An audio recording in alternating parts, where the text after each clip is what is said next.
नमस्कार साथियों, स्वतंत्रता दिवस के इस पावन अवसर पर जब हम तिरंगा फहराने के लिए लाल किले की प्राचीर पर खड़े होते हैं, तो हमारी आंखों में गर्व के साथ साथ उन अनगिनत बलिदानों की चमक भी होती है जिनकी बदौलत आजाद भारत खड़ा है। 15 अगस्त का दिन हमें हमारी मिट्टी से जुड़े शहीदों की कुर्बानियों की याद दिलाता है, उन वीरों की जिन्होंने हिम्मत और जुनून से साहस की मिसाल कायम की। हम आजादी के संघर्ष के इतिहास से लेकर विभाजन की पीड़ा, आजाद भारत की उपलब्धियों और चुनौतियों तक का सफर तय करेंगे और देशभक्ति के अलख जगाते हुए इस जानकारी को आप तक पहुंचाएंगे। लेकिन उससे पहले वीडियो को लाइक कर दे और चैनल को सब्सक्राइब कर दे, और अगर आप फेसबुक पे देख रहे हैं तो फॉलो कर दे। चलिए शुरू करते हैं। देशभक्ति का जज्बा हमारे अंदर आज भी उतना ही जिंदा दिल है जितना कभी स्वाधीनता संग्राम के दिनों में था। आइए मिलकर इस जज्बे को सलाम करें और याद करें उन प्रेरणास्पद घटनाओं को जिन्होंने हमें ये गंभीर विरासत दी है। आजादी की कहानी में महात्मा गांधी का नाम स्वर्ण अक्षरों से लिखा गया है। उन्होंने देश को अहिंसा और सत्याग्रह के जरिए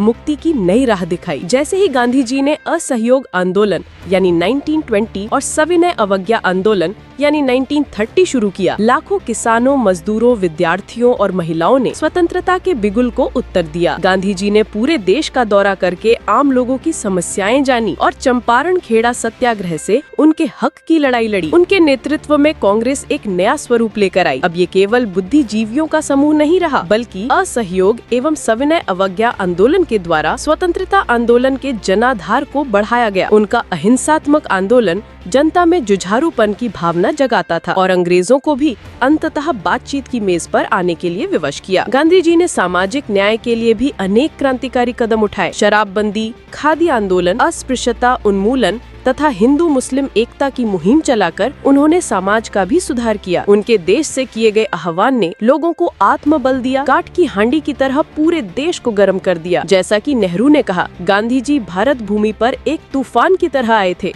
जिसने पूरे भारत को झकझोर दिया था। आजादी की लड़ाई में क्रांतिकारियों का योगदान भी अतुलनीय है। 1920-30 के दशक में बड़े पैमाने पर अंग्रेजों के अत्याचार बढ़े तो युवा क्रांतिकारियों ने हथियार उठाए। भगत सिंह, राजगुरु और सुखदेव आदि ने शहीद भगत सिंह एसोसिएशन बनाई और ब्रिटिश शासन को सीधे चुनौती दी। 1929 में दिल्ली की विधानसभा में बम फेंकने की घटना इतिहास में स्वर्ण अक्षरों से दर्ज है। भगत सिंह ने इंकलाब जिंदाबाद का नारा लगाते हुए अपनी गिरफ्तारी दे दी। उन्होंने ये सुनिश्चित किया कि बम फटने से किसी को चोट नहीं पहुंचे, लेकिन उनका संदेश अंग्रेजों तक पहुंच गया। इसके बाद 1931 में उन्हें शहीद कर दिया गया, पर उनकी बहादुरी ने देश की युवा पीढ़ी को संजीवनी दे दी। इसके अलावा चंद्रशेखर आजाद ने भी अंग्रेजों की नींद उड़ा दी। काकोरी कांड से प्रेरित होकर बरकतुल्ला और अशफाकुल्ला जैसे क्रांतिकारियों ने लड़ाई की मशाल जलाई। ये सभी युवा क्रांतिकारी स्वतंत्रता की अलख को आंदोलन में बदलते रहे। इनके त्याग तिलक के सामने अंग्रेजों की दमनकारी मशीनरी भी थम गई। इन वीरों के बलिदान ने अंग्रेजों के दिलों में डर भर दिया और जन चेतना को नए आयाम दिए। द्वितीय विश्व युद्ध के समय अंग्रेज स्वयं जंग में उलझे हुए थे। तब नेताजी सुभाष चंद्र बोस ने रणनीति बदलकर देश को आजादी दिलाने की ठानी। 1942 में जापान की मदद से आजाद हिंद सरकार की सेना यानी आजाद हिंद फौज का गठन हुआ। नेताजी ने करीब 40,000 भारतीयों की प्रशिक्षित सेना बनाई और खुद सर्वोच्च कमांडर बने। उनके भीतर देशभक्ति की आग इतनी प्रबल थी कि उन्होंने तुम मुझे खून दो, मैं तुम्हें आजादी दूंगा जैसे नारे दिए। आजाद हिंद फौज ने मलेशिया, बर्मा यानी म्यांमार और सिंगापुर में अंग्रेजों की सेनाओं से भिड़कर अद्भुत साहस दिखाया। कई युद्धकालीन मोर्चों पर लड़ते हुए INA ने अंग्रेजों के समक्ष भारत की आजादी का मुद्दा भी रखा। हालांकि 1945 में आजाद हिंद फौज धराशायी हो गई, लेकिन उनके कारनामों ने अंग्रेजी थकावट बढ़ा दी थी। राष्ट्रवादी भावना की ये आग आगे चलकर 1947 की रिहाई का रास्ता तैयार करने में मददगार साबित हुई। अगले अध्याय में हम आते हैं 1947 के दिन पर, जब भारत और पाकिस्तान के रूप में दो राष्ट्र बने। विभाजन का दर्दनाक पर्व हमारे सामने आजादी के पहले ही दिन आ गया। जैसे ही ब्रिटिश सरकार ने भारत को आजादी देने की घोषणा की, तत्कालीन भारत को हिंदुस्तान और पाकिस्तान में बांट दिया गया। इससे बड़े पैमाने पर सांप्रदायिक दंगे भड़के और कई शहरों में नफरत की आग लग गई। पंजाब और बंगाल की सीमाओं पर लाखों मुस्लिम, सिख और हिंदू शरणार्थी बनकर नए नए देश की ओर बढ़े। इस विभाजन ने कश्मीर समस्या को जन्म दिया तथा दोनों देशों के बीच युद्ध की स्थितियां भी खड़ी हो गई। भारत को इस विभाजन से पैदा हुई दिक्कतों से निपटने के लिए करोड़ों लोगों को बचाने की चुनौती मिली और शरणार्थियों के लिए राहत शिविरों की व्यवस्था करनी पड़ी। उस घड़ी की कल्पना मात्र आंखें नम कर देती है जब 15 अगस्त 1947 की सुबह आती है। भारत के प्रथम प्रधानमंत्री पंडित जवाहरलाल नेहरू ने दिल्ली के लाल किले की प्राचीर से तिरंगा फहराकर नव भारत की घोषणा की। नेहरू जी ने अपना विख्यात भाषण ट्रिस्ट विद डेस्टिनी में कहा कि अब समय है कि भारत अपनी नियति को पूरा करे, बहुत पहले किए गए वादे को पूरा करे। उस क्षण शहीदों का तपिशा, स्वतंत्रता की महक और भविष्य की चुनौतियां सब कुछ एक साथ महसूस किया गया। 15 अगस्त 1947 ने ठेठ बहादुरों के साथ साथ करोड़ों भारतीयों के सपनों को सच कर दिया। महात्मा गांधी ने हालांकि स्वतंत्रता उत्सव में शिरकत न की, लेकिन बंगाल विभाजन विरोधी चद्दर प्रसाद अनशन से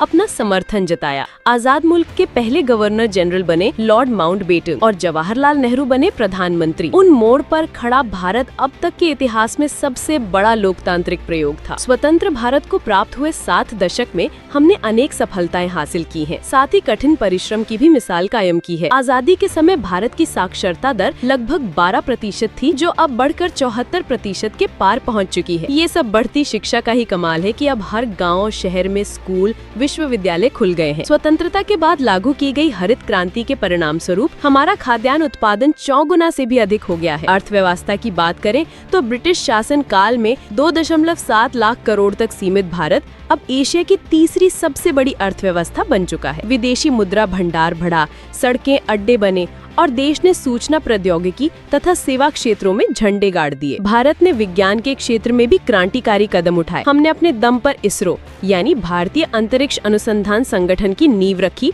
और 1975 में पहला उपग्रह आर्यभट्ट भेजा। फिर 2014 में मंगलयान मिशन से मंगल कक्षा छूते हुए पहली बार भारतीय ध्वज को चंद्र उपग्रह पर पहुंचाया। प्रधानमंत्री नरेंद्र मोदी के शब्दों में 1963 में एक छोटे रॉकेट लॉन्च से शुरू हुई भारत की अंतरिक्ष यात्रा अब चंद्रमा के दक्षिणी ध्रुव पर उतरने वाली सफलता तक पहुंच चुकी है। हाल ही में नासा इसरो के सहयोग से दुनिया का पहला निसार उपग्रह भेजकर हम पहले से भी तेजी से विकास कर रहे हैं। आजादी के बाद से ही भारत ने लोकतंत्र का जश्न हर दिन मनाया। हम पहला ऐसा देश है जिसने स्वतंत्रता के साथ साथ अपने प्रत्येक वयस्क नागरिक को मतदान का अधिकार दे दिया और तब से हर 5 साल में ईमानदारी से चुनाव कराकर दुनिया का सबसे बड़ा लोकतंत्र बन गया। हमारी संसद, हमारी न्यायपालिका, सब लोकतांत्रिक संस्थाएं मजबूत हुई। भारत ने अपनी विविध संस्कृति, अनेक धर्मों और भाषाओं के साथ विविधता में एकता की अनोखी मिसाल दुनिया को दी। इन उपलब्धियों के बावजूद चुनौतियां कम नहीं थीं। आजादी के समय भारत में लगभग 80% से अधिक आबादी गरीबी रेखा से नीचे थी। शतरंज की तरह बटे राष्ट्रों को एक सूत्र में पिरोने की चुनौती, सामाजिक असमानताएं, अर्ध शिक्षित जनसंख्या, इन सभी ने नए देश के विकास को कठिन बनाया। 1947 में 60% लोग कृषि पर निर्भर थे, लेकिन संसाधनों की कमी